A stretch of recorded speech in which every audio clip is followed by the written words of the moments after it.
rupji sakot un netaisam sūdus.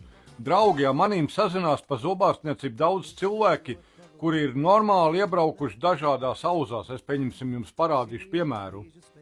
Pieņemsim cilvēks, kas dara to pašu, ko es, pilnu muti, ja? Man tas izmaksā 6000 poundu, ja? Viss iekļauts. Cilvēks raksta, ka Stambulā 15 000 par to pašu. Es jums cenšos palīdzēt, padalīties ar savu klīniku. Es esmu dzīvs cilvēks, kas tur ir bijis un brauks, un vēl daudz cilvēku brauks. Kāpēc jums jāmaksāja 15 000? Nākošais cilvēks ir atradis atkal kaut kādu klīniku internetā, pa laikam kaut kādiem tur 9, cik tur tūkstošiem. Un 3500 jau ir iemaksājis, neaizbraucot, nemaz neaizbraucot, vienkārši 3500 aizskaitīs. Kas tur galā būs? Noteikti, ka nekas.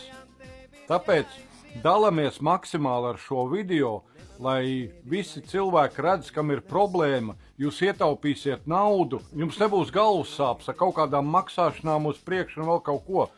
Tā kā dalamies maksimāli un visa informācija pie manis privāti par klīniku.